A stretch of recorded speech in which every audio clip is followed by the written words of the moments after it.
جمعہ کے فضائل قسط نمبر 3۔ حکایت، حضرت فاطمہ الزہرا رضی اللہ عنہا اس وقت خود حجرے میں بیٹھتی اور اپنی خادمہ فضہ رضی اللہ عنہا کو باہر کھڑا کرتی۔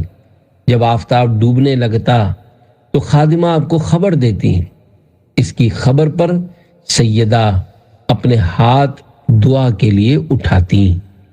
بہتر یہ ہے کہ اس ساعت میں کوئی جامع دعا مانگے، جیسے یہ قرآنی دعا: ربنا آتنا فی الدنیا حسنۃ وفی الآخرۃ حسنۃ وقنا عذاب النار۔ پارہ 2 سورہ بقرہ آیت 201۔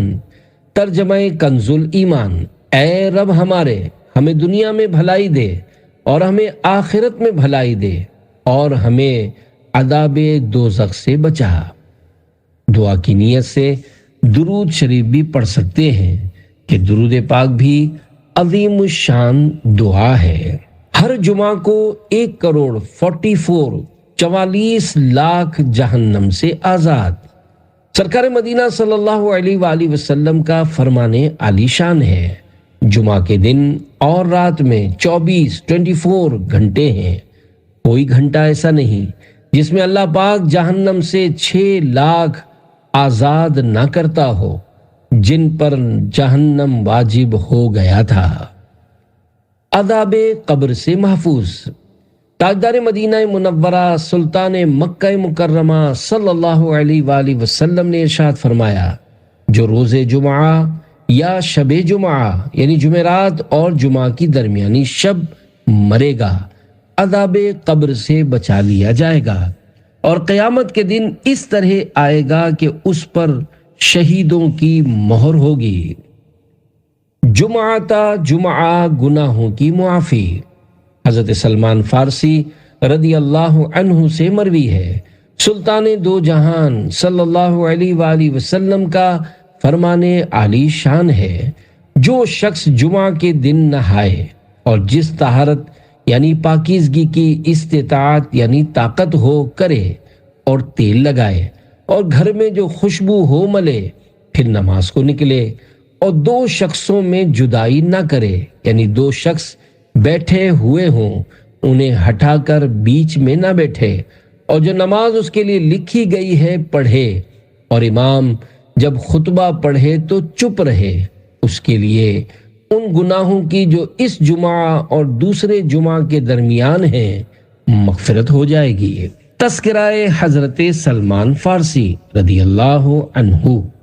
اے عاشقان صحابہ و اہل بیت، ابھی آپ نے جو حدیث پاک سنی اس کے راوی یعنی بیان کرنے والے حضور اکرم صلی اللہ علیہ وآلہ وسلم کے عظمت والے صحابی حضرت سلمان فارسی رضی اللہ عنہ ہیں۔ صحابہ کرام علیہم رضوان سے پیارے نبی صلی اللہ علیہ وآلہ وسلم اپنی محبت کا اظہار اس فرمان عالی شان سے کرتے ہیں کہ جو مجھ سے محبت کرتا ہے اسے چاہیے کہ وہ میرے صحابہ سے محبت کرے۔ آپ کی کنیت ابو عبداللہ ہے۔ آپ حضور صلی اللہ علیہ وآلہ وسلم کے آزاد کردہ ہیں۔ آپ فارسی نسل ہیں۔ فارس کے شہر اصفہان کے علاقے کے رہنے والے تھے۔ تلاش دین میں دیس چھوڑ کر پردیسی بنے، پہلے عیسائی بنے، ان کی کتابیں پڑھیں، بہت مصیبتیں جھیلیں، حتیٰ کہ انہیں بعض عربیوں نے غلام بنا لیا اور یہود کے ہاتھ فروخت کر دیا۔ ان کے آقا نے انہیں مکاتب کر دیا۔ حضور انور صلی اللہ علیہ وآلہ وسلم نے ان کا مال کتابت یعنی آزادی کے لیے طے شدہ مال ادا کر کے آزاد کر دیا۔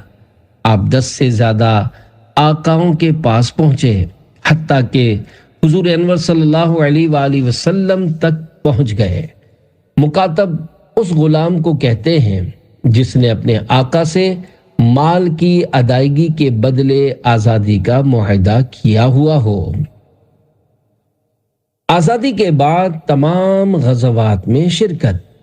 حضرت سلمان فارسی رضی اللہ عنہ غلامی کی زنجیروں میں جکڑے ہونے کی وجہ سے غزوہ بدر و احد میں حصہ نہ لے سکے، پھر 300 کھجور کے درخت اور 40 اوقیہ چاندی کے بدلے آزاد ہوئے، اور ایک سرفروش مجاہد کی طرح بعد میں آنے والے تمام غزوات میں حصہ لیا۔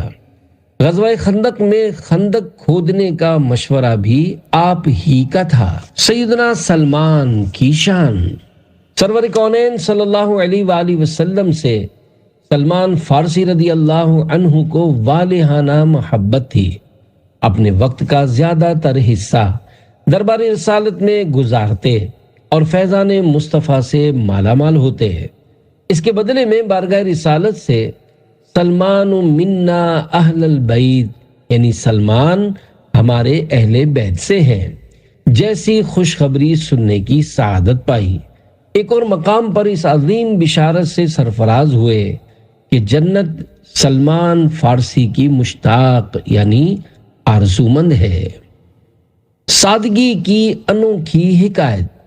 رسول اکرم صلی اللہ علیہ وآلہ وسلم کی وفات ظاہری کے بعد سلمان فارسی رضی اللہ عنہ نے ایک عرصہ تک مدینہ شریف میں قیام فرمایا، پھر عہد فاروقی میں عراق میں رہائش اختیار کر لی۔